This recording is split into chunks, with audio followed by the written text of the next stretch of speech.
Ban tried to heal Fenri, but her injuries were too severe. Overwhelmed with grief, Ban lost his mind. And this is how you turn a hero into a villain. The anime begins in the royal capital of Paluma, a world where demi-humans are slaves, and the treatment of demi-humans is harsh. But only Banzo was the one who showed kindness to demi-humans and paid extra for their hard work. The demi-humans tried to return the money, knowing other humans would look down on Banzo for showing kindness to them. But his assistant Quinn told the guy to accept it since Banzo wouldn't back down. Banzo wanted equality for both humans and demi-humans, but suddenly his hands started to glow, and with a flash of light, he vanished and was summoned to an unknown place. In the Kiro Kingdom, where Banzo was summoned as a hero candidate. Then a minister told him they were battling against the Dark Army, so they had to summon heroes from other worlds. He brought out a crystal to assess Banzo's powers, and all the hero candidates received divine blessings, powers beyond imagination. But Banzo didn't receive the blessing, and he was just an ordinary guy with level 1. So Banzo asked them to send him back home, but on his right side, a blonde guy got summoned with maxed out abilities. He was no doubt a hero, and everyone left Banzo alone and didn't pay any attention to him. So the gate got closed, and he was left alone with no one. And even the king was busy with the blonde guy while ignoring Banzo. He was on the balcony wishing to get back home, but the gate had just closed due to their negligence in ignoring Banzo, and their inability to send Banzo back was the failure of their nation. So the king decided to send Banzo up to the north of the Dava forest, where he would live out the rest of his life. They excommunicated Banzo to hide their mistake, and the next morning Banzo was thrown into a carriage that would take him to the north. He tried to talk to the lizard men, but they were ordered not to talk with Banzo. So the days went by, and he arrived in the north after 20 days. The king had given him a magic bag with unlimited storage, but before leaving, the lizard warned him that a dark army lurks in this forest, so he must stay alert. With that, he left Banzo, and Banzo was relieved that the magic bag worked the same as in his world. He had many things for survival, but he brought out a shiny sword first. Some slimes came out, but they looked harmless. He was wrong, though. But with just a few hits, the blade reached its limit. Then a window showed Banzo had just leveled up, and his stats had no number in them. Banzo didn't know about this symbol, but it meant he gained an infinite cheat skill system. After that, his AI magic system warned him that his magic bag was enchanted with a monster-luring location tracking spell, which explains why those slimes attacked him. It was the king's doing. He wanted to kill Banzo by pulling these dirty tricks. So, the system suggested the removal of the spell, and Banzo agreed. Instead of getting angry, Banzo thought of exploring the woods, but the system warned him of the malice ahead. Malice here is a gaseous thing that comes out of demons, so the system wanted to purify the forest. Banzo told the system to go right ahead, and with a big surge of divine power, the system purified the malice entirely.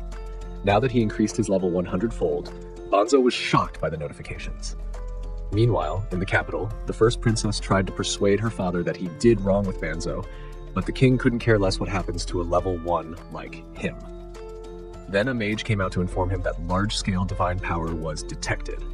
The king thought it must be from their overpowered blonde hero, but the mage corrected the king that the blonde hero was headed to the south, and the holy power came from the north, where they threw off Banzo. Now, we have to wait to see their reaction when they see Banzo. After a while, the level up notifications finally stopped at level 367, but he still doesn't get the symbol of infinity, so he told the system to hide such notifications from now on. So the system showed him the shape-shifting magic and turned him into a girl, but Banzo was proud of his gender, so he reverted back to his original form. Instead, he changed his looks and now he wanted to go to a town. The system suggested using teleportation magic, and with it, Banzo returned to the capital. But it clicked in his mind, so he commanded the system to teleport him to his world. But nothing happened. He's stuck here.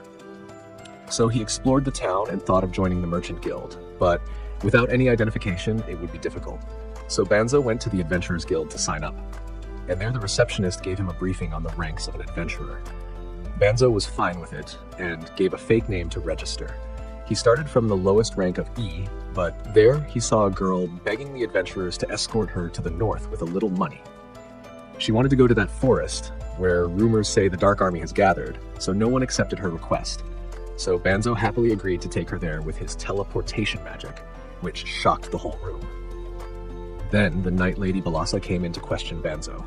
They thought Banzo was a slave trader, because teleportation magic is the rarest of rare magic that barely anyone in this world could cast. So, he agreed to show them the spell and took them outside to prove it. He cast the teleportation magic and took them all to the north in mere seconds. Shocked by this, their mage Bolano thought Banzo must be a great sorcerer of the highest order, but he told her he's just a regular guy. Then Balassa apologized to him for her rudeness, and the kid was surprised that all the malice from the woods was gone. Banzo tried to tell him it was his doing, but the system warned him not to disclose his purification powers to a demon.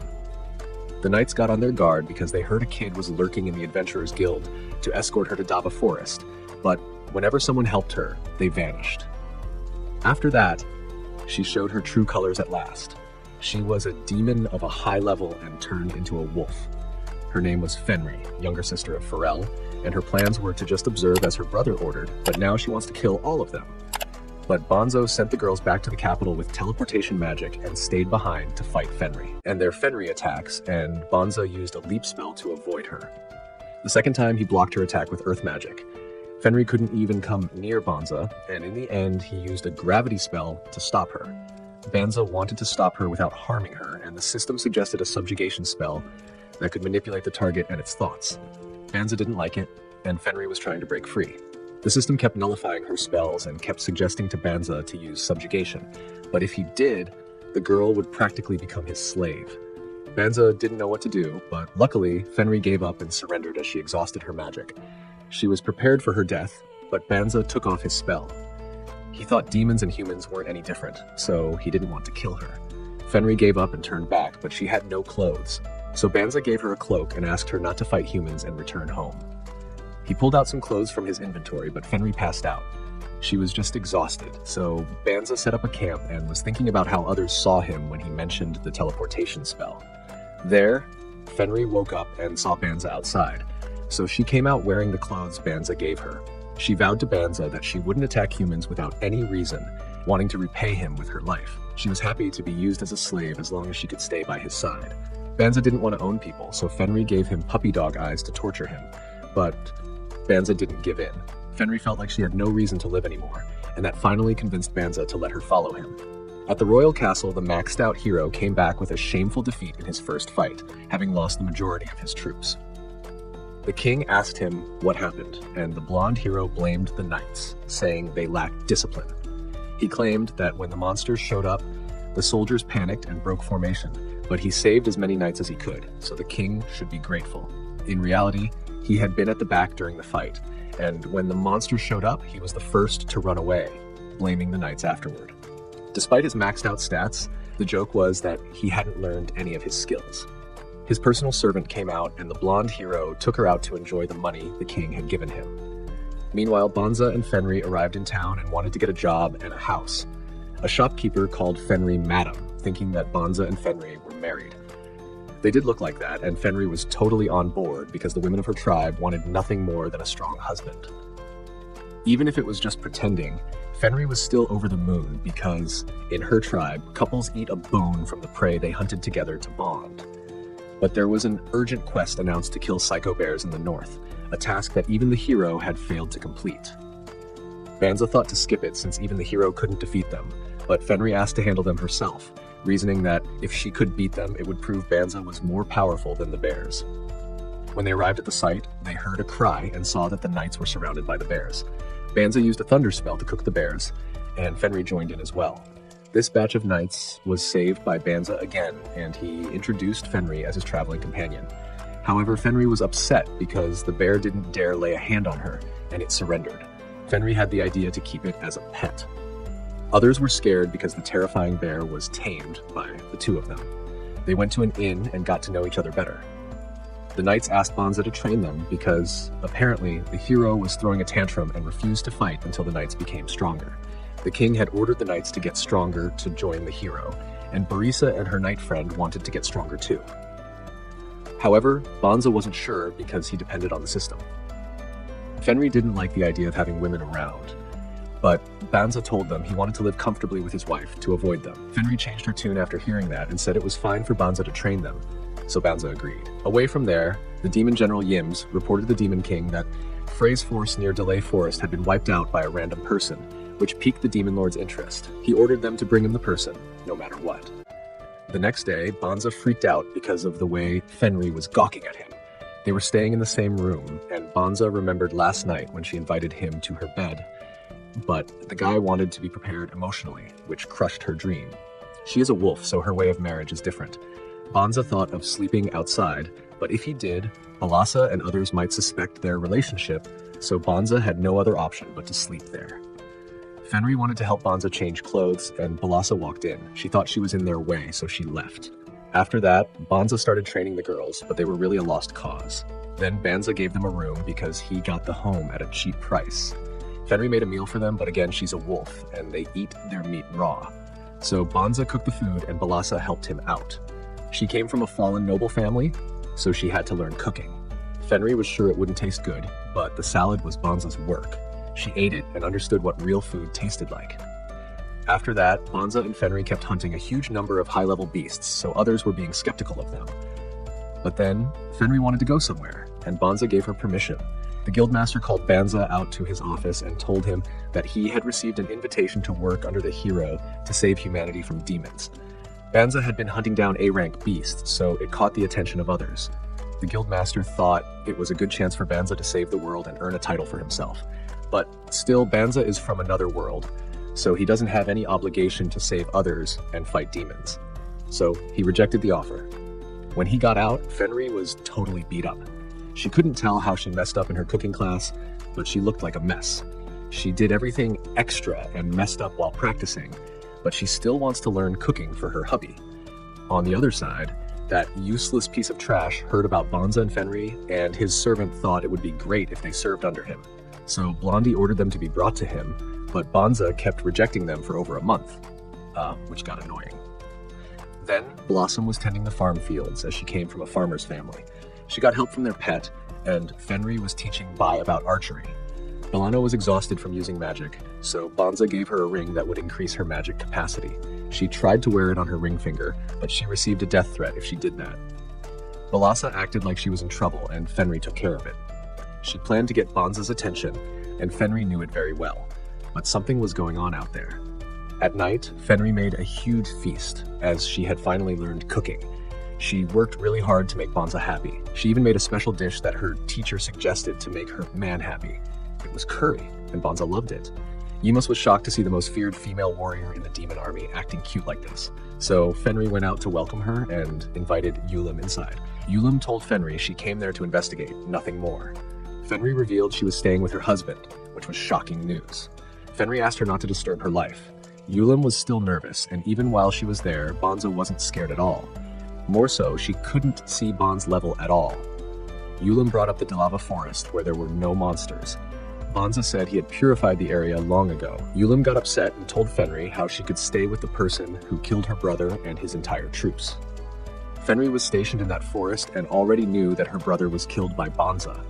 As there are only a few people with purification powers, pitting his death would be an insult to her brother. Besides, Fenry said she fell in love with Bonza and his power and chose him as her master of her own free will, so her feelings won't change. The girls overheard the conversation, and Ulam thought Fenry had betrayed the demon army. So Ulam planned to fight Banza to take out both him and Fenry. But Fenry thought Ulam was trying to seduce Banza with the excuse of a fight. Even so, Banza accepted the duel, and the fight began. Ulam attempted to attack Banza and Fenry, but Banza canceled her spell. He knew she was targeting Fenry as well. He caught her, and Ulam surrendered too easily. The next day, they revealed everything to the other girls, and Bonza said they could report it to the castle if they wanted to.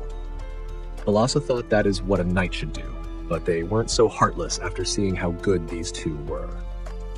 Outside, Ymas brought the Dragon Gang, rumored to be the strongest force in the demon army, to kill Banza and Fenry.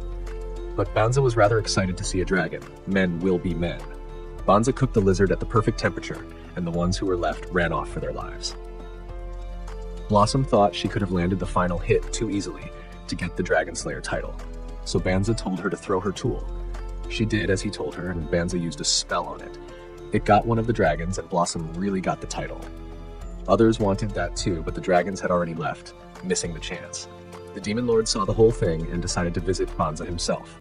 Banza made a barrier around the area to sense if another demon came over again, and Fenry was ready to fend off that cat if she dared to return. She became agitated just remembering her because Banza was so nice to her. Banza, however, couldn't help but feel guilty after finding out he was the one who killed Fen's brother. Yet, Fenry knew everything and never minded. Meanwhile, Blossom couldn't stop staring at her new title, Dragon Slayer, all thanks to Bonza and his spell that helped her slay the dragon. Balassa, on the other hand, went off to hunt magic beasts again. Though she appeared disciplined, diligently training every day, she was secretly jealous because she also wanted the Dragon Slayer title. To her, just the title alone would be enough to earn her favor with the kingdom. If she had gained that title, she could have restored her noble family's status and reclaimed their home in the capital, which they lost when her father was a knight. Suddenly, a man arrived asking for directions, saying his friend lived in the area. Balassa grew suspicious and on guard, asking if he was friends with Foe. The man said his wife was, and Balassa deduced he was a demon. He told her he had just come to check up on her, and for now, she believed him but told him to return. Before leaving, the man said his name was Gozel, and told her to mention it to Fenry. Afterward, Bonza and Fenry arrived, and Balassa told them about the demon named Gozel. Fenry immediately recognized that Gozel was a fake name, realizing the demon was actually the Dark One, or rather, the Demon Lord himself. Balassa had unknowingly confronted the King of Demons and was now melting down from the realization of her bravery. The next day, Gozel dropped by the house again for a chat. This time, Banza met him and invited him in for a comfortable talk, with Balassa caught in the middle. Fenry asked if Gozel's visit was for revenge, but Gozel got straight to the point and invited Bonza to join his army. Banza declined once more. Gozel assumed the Clyro kingdom must have been on edge, wanting Banza for themselves, but Banza lived secluded and informed him that he was not from this world. Banza refused to pick a side merely because he was human, and didn't understand the reason behind the war. Gozel was surprised no one had told Banza, and he admitted he didn't fully know the reason either. The war had been raging for over 500 years since the first Demon Lord ascended the throne. The first Demon Lord came from another world and was accepted by demons who were oppressed by humans at the time. For 12 generations, every Demon Lord sought to rule the world, but Gozel was different. He had no interest in ruling, but still wanted to protect his people. He tried to convince Bonza to join him, but Bonza calmly rejected the offer again. Fenry enjoyed the tea more than the conversation, while the Demon King was fascinated by Bonza's bravery. Still, Gozel didn't give up and left for now, but Balassa saw her life flash before her eyes. The next day, Gozel visited again, and Balassa ran away from him. The following day, he showed up once more, and Balassa ran again, continuing a comical cat-and-mouse chase. Eventually, a spy from the kingdom reported to the king that a demon kept visiting Banza. The king was ready to send his soldiers, but the first princess wisely advised him that it was unclear whether Banza had joined the demon army, and they might drive him to the demons if they upset him. She suggested they talk instead. However, the dumb, useless hero overheard and demanded soldiers so he could visit Banza himself. Meanwhile, Gozel told Yimas he was trying to win Banza over, but she informed him that others were unhappy with Gozel's actions. Banza was considering starting a new business selling dragon-scale items to make a living, but someone crossed his barrier. It was the hero and his army. The hero gave Banza two options: join him or be labeled a traitor for associating with a demon. The useless fool thought Banza was nervous because he couldn't answer. The hero dreamed of beating the Demon King, but Banza rejected him, choosing not to side with humans or demons. The hero then labeled Banza a traitor, but the girls defended him, saying Banza was not a traitor. The hero gave them two options as well: either convince Banza to join or be arrested.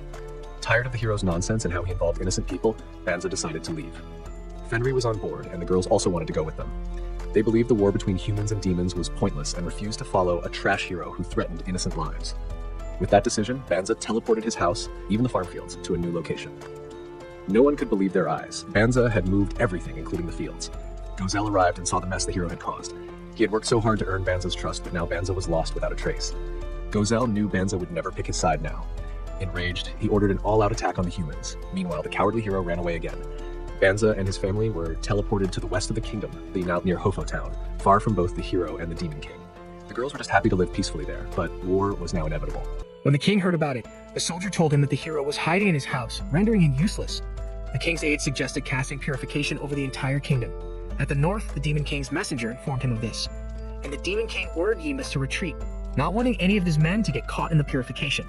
The humans cast the purification, which spread across the kingdom. At the same time, Ban returned home, where Fenry was happily waiting for him, and during their meal, he mentioned he was searching for a trusted merchant to start his business. Fenry said she would take care of them, as it was her duty as the leader's wife to take care of the pack. Feeling awkward, Ban told them to just focus on their swordsmanship and magic. Meanwhile, in the capital, after casting the purification, the spell would take 3 months to wear off. However, the mages had depleted their magic, leaving them unconscious, even the king.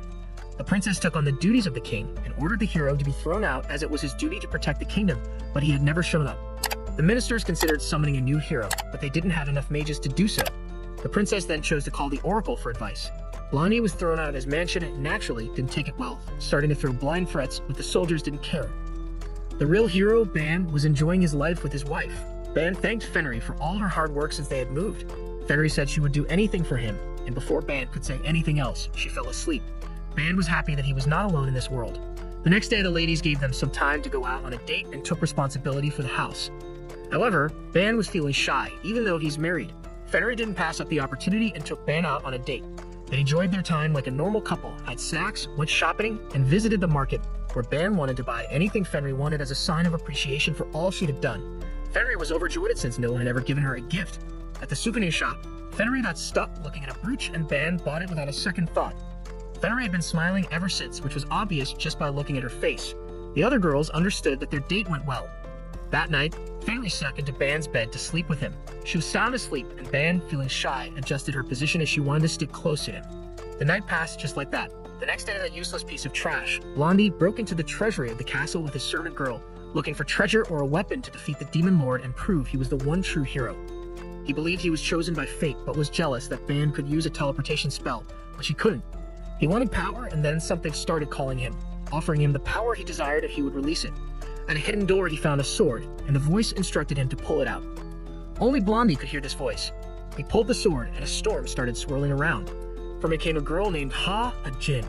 According to the rules in Aladdin stories in An'am, whoever releases the Djinn gets 3 wishes. Just as Blondie was about to make his wish, the scene shifted to the princess. The oracle had just arrived at the castle when collars appeared on everyone's necks. The oracle explained that they were sacrifice collars. Whenever someone makes a wish to the Djinn, it takes a sacrifice, and once the wish is completed, those sacrifices will die. The princess explained that the first king had done the same, wishing to the Djinn, which resulted in half the kingdom's population being sacrificed. That Djinn had been sealed, and it took all the mage's powers to do so. Now, Blondie had released her. The princess ordered an investigation of the treasury vault and asked the oracle for advice. Using her power, the oracle told them to find the real hero, as he was currently in this world. Hearing this, everyone knew she was talking about Ban. The oracle told them that the hero was in the west, so someone ordered troops to bring Ban. However, the kingdom needed their remaining troops for defense, so the princess decided to go herself. At that time, Ban was showing a shield he made to a blacksmith to start his business. Ban told the blacksmith he had other items to sell and was looking for a trusted store owner to back him. The owner agreed to trust him. The girls were watching, and Balassa was impressed by Ban's negotiation skills. Fenry already knew that Ban had been a merchant in his previous world. Balassa envied Fenry for having Ban as her husband, and Fenry got on guard, thinking Balassa wanted Ban. However, Fenry pointed out that Balassa already had a suitor, Bull. Balassa was terrified at the thought. Ban came out with a deal done, and Fenry was sad that she wouldn't be able to spend as much time with Ban as she used to. She'd asked him to go hunting with her from time to time, and Ban agreed. Then Ha appeared. After identifying Ban, she attacked him. Ban's auto-defense activated, but Fenry, unaware of this, intervened and was seriously wounded. Ha attempted to attack again, but couldn't harm Ban. Ban tried to heal Fenry, but her injuries were too severe. Overwhelmed with grief, Ban lost his mind. And this is how you turn a hero into a villain. Banza remembered how Fenry accepted him despite knowing he was from another world, and how she loved him even after he accidentally killed her brother. Because of Banza, she was alone, and he had promised to take care of her, but now she was hurt. Banza used the time reversal spell to heal Fenry, which was an exclusive skill for Djinns. Banza first started to beat the crap out of Hea for hurting Fenry. She tried to fight back, but to no avail. She peeked through his status and saw that his skills were at an infinite level. Fenry woke up and saw she was no longer injured. Banza explained that he had done something to heal her. Fenry was happy to see Banza fighting so fiercely for her, but she remembered that he was never like this. He was never one to enjoy fighting or beating someone who surrendered. Now he was merciless against the Djinn because of her. He asked for mercy, but Banza refused because she had hurt Fenry. However, Fenry stopped Banza from killing Hea. She said she wouldn't be able to forgive herself if Banza killed someone and lost the kindness that made him who he was. Seeing Fenry fine, Banza felt relieved and hugged her. On the other side, the princess had arrived in the nearby area of West Town. She apologized to the mages for asking for teleportation while they were still recovering, but she had to find the real hero to save the kingdom. Meanwhile, things were falling apart. The sacrifice callers were breaking down, and the princess thought the Djinn might have failed to grant Blondie's wish. The hero was now about to be arrested for the mess he had created. He thought the Djinn had lied to him, but something else that had been sealed along with the Djinn woke up. It took over the body of his personal servant, and she changed her clothes. She claimed to be from the Grand Magus of Delay and offered to grant Blondie's wish for power. However, she was lying. She gave him power, but it turned Blondie into a monster. She wanted revenge on the royal family for sealing her and took Blondie along. she saw the teleportation circle and decided to wipe out the entire royal family and their heirs. Meanwhile, Bonza healed Hia. When she woke up, she panicked and asked for mercy, but noticed Bonza had healed her. He said Fenri was fine, which was why she was fine too. They discussed what to do with her. They couldn't hand her over to the guards or knights. Bonza considered sealing her again, and Hea said she knew a memory reading spell, which could help. He could now use all of the Jinn's power, but sealing her again might lead to more trouble in the future. Fenri suggested they take her in as Bonza's servant, feeling it was safer to keep her close. Fenri also had her own reason. She wanted to take Hea into her pack. Bonza agreed, but warned Hea that she must never take a human life. Hea, understanding that Bonza was different from the typical greedy humans she had encountered, vowed to serve him with her body and soul. She was even a bit excited, remembering how fierce Bonza could be. Bonza was about to use time reversal to fix the town, but Hea said that it was best for a specific area, and accidents could happen. Even as a Jinn, she had only ever used time reversal on one person, and the spell wasn't meant for humans. Bonza was able to use it because he had infinite level skills, meaning he could use total acquisition magic, a power only gods possessed. When he was hit by a spell, he could copy its entire nature. Taking her advice, Bonza used a restoration spell instead. He brought Hea back home, now a Jinn. They worried about their safety, but Balasa reassured them that as long as Bonza was around, they were safe. Balasa took Hea to show her to her room.